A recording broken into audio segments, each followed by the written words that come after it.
आज हम लोग ऑब्लिक प्रोजेक्शंस के बारे में बात करेंगे जो कि आपका पैरेलल प्रोजेक्शन का एक टाइप है।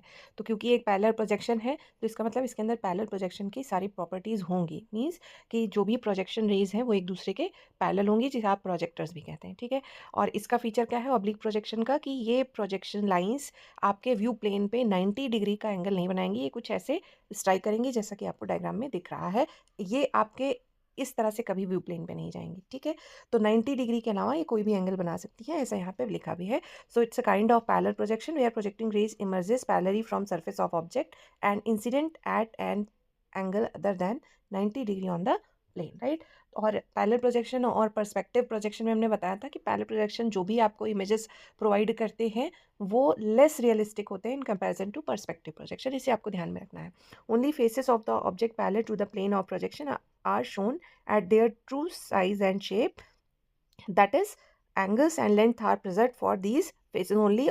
true की स्पेलिंग यहाँ पे थोड़ी सी गड़बड़ है। ठीक है। तो इसको सही कर लीजिए, TURE लिख दिया है तो इसको आप करेक्ट कर लीजिएगा। ठीक है। नेक्स्ट हम लोग आते हैं कि आपके ऑब्लिक प्रोजेक्शंस दो तरह के होते हैं। दो केसेस हैं ऑब्लिक प्रोजेक्शन के।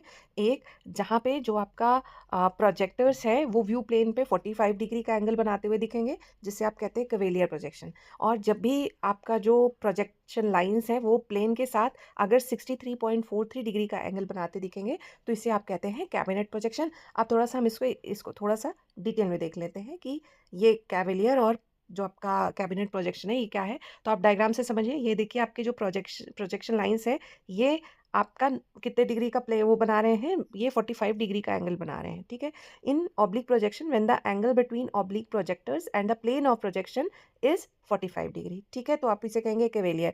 और यहाँ पे जो भी आपका इमेज है जिसे भी आप प्रोजेक्ट करने जा रहे हैं उसके साइड्स पे या उसकी साइज में कोई भी फर्क नहीं दिखेगा। मीन्स जैसे अगर आप एक क्यूब लेके चल रहे हैं तो इसकी सारी साइड्स सेम साइज की होंगी। फोर शॉर्टनिंग यहाँ पे नहीं होती है। Foreshortening factor for all the three principal directions are equal, hence resulting in figure appears too thick. ठीक है। और यहाँ पे आपको फोर शॉर्टनिंग फील नहीं होगी।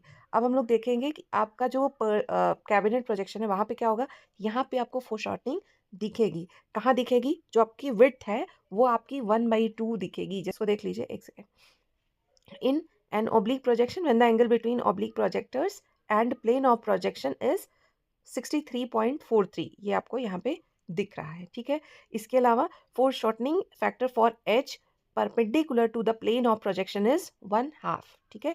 ये आपका इंपॉर्टेंट पॉइंट है। तो ये आपको यहाँ पे यही मैं चीज़ कह रही थी कि ये आपकी विड्थ है, मतलब ये आप कहे लेंथ है और ये इसका जो मतलब विड्थ है, जिसे हम क्या कहें, मुझे एग्जैक्टली वो वर्ड नहीं मिल रहा है।